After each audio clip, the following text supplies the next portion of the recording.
काटे कोइली रे दिदिया घर के पीछवा रे परगनवा के रहर में तोही किया के रहर में कचुरवा टांग ले गई कचुरवा टांग ले गई दिदिया हमके गाँव के नहर में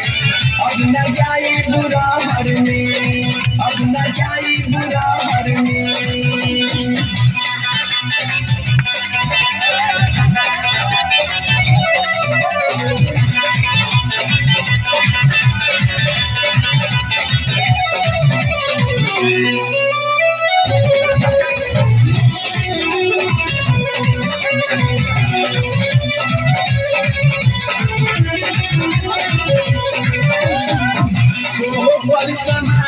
हमारो